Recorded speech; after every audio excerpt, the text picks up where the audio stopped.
Welcome back. I'm standing here in the Great Hall of the People in Beijing, bringing you this special coverage of the ongoing National People's Congress. Hong Kong begins to pick up the pieces from paralyzing, illegal protest, and also the pandemic. More than a year after unrest in the city, things have quieted down, but some deep-rooted problems remain, and change is needed. With the ongoing COVID vaccine rollout and a $15 billion relief package, experts say the city's economy would rebound. So what's in store for Hong Kong? I spoke to Martin Jacques, a British journalist and author. Here are the HKSAR's problems and how to fix them, in the words of a longtime China observer. Good to see you, Martin. There has been a lot of rethinking about Hong Kong over the past 2 years, but also further back. What do you think should be the way out now?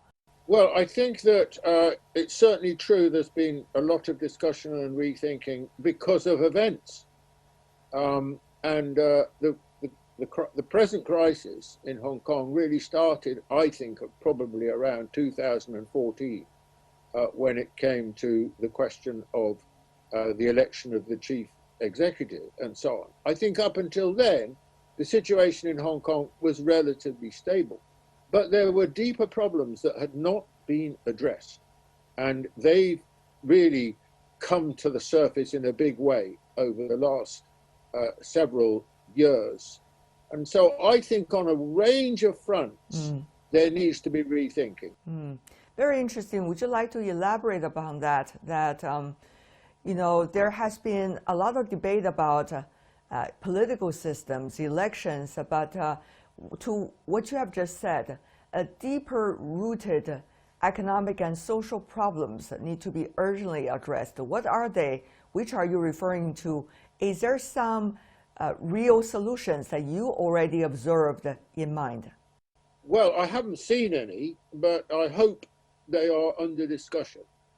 What I mean is this, that basically under the British, Hong Kong was a typical colonial style economy. It was dominated by a few favoured tycoons, particularly in the way in which land was distributed, properties were built, and property prices as a result were sky high.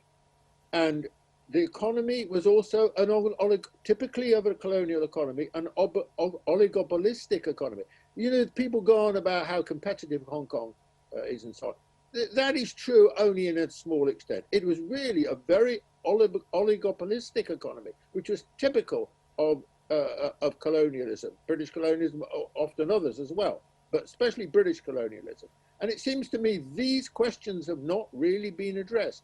If you ask me, well, why were so many people, young people, upset and demonstrating and so on, I would say, yes, sure, there was a political problem in Hong Kong. But above all, I think it's discontent amongst the young people with their prospects. They never thought they could buy anywhere because the prices were too high and so on. So you can't solve the problem just at the political level. You've got to tackle the underlying socio-economic problems, the grievances that exist in society. So I think there's no satisfactory reform in Hong Kong unless it takes these key issues on board. The idea following Deng Xiaoping and so on was one country, two systems. And I think that there has been a problem in getting the right balance between those two things, not just recently, but over a much longer period. I would say actually since the handover itself. There was a lack of emphasis, in my view, on one country. Some people felt essentially, but not so many, it meant one country. Perhaps a wider section of people emphasized two systems. But actually, the key question, in my view, is one country. It is the process by which Hong Kong becomes integrated as part of China in the long run process. Well, Hong Kong is experiencing what it is today.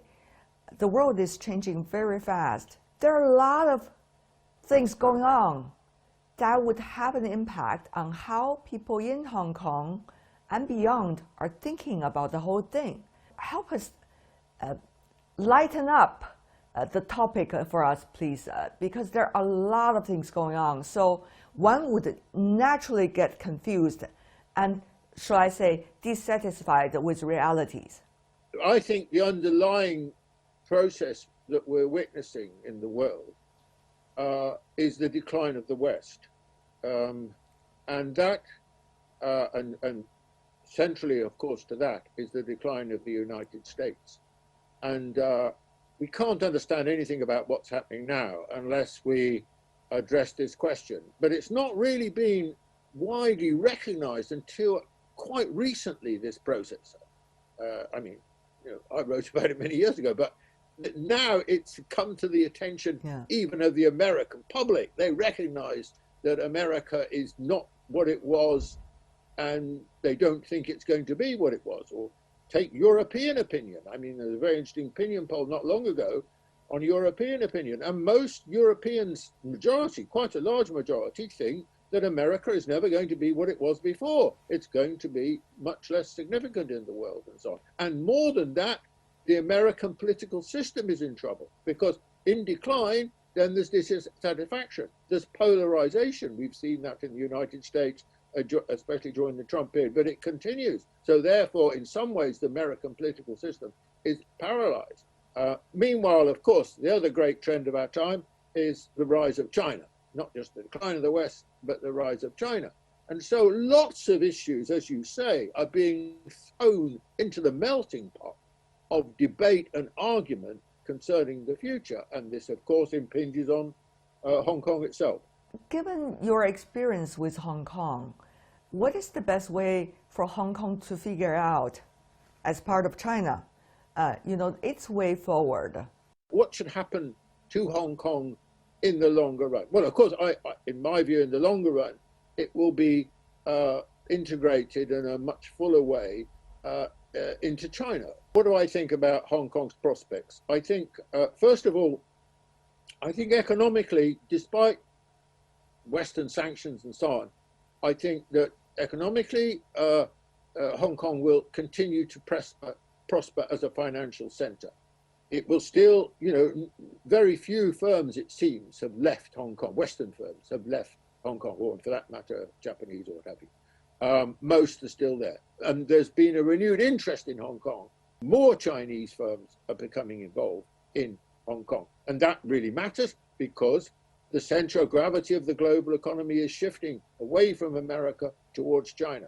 So that is a positive in the longer run. Actually, the irony of the situation is that Hong Kong has this fantastic opportunity to be part of, the new future, which is a Chinese-centric future. Hong Kong is there.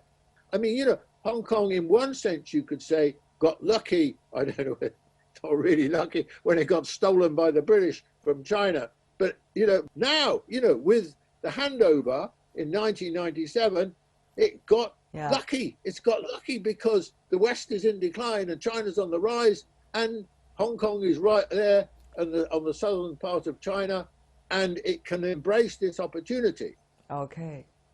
Martin Jacques, as always, what a pleasure. Thank you so much for your ideas and also your analysis. Thank you.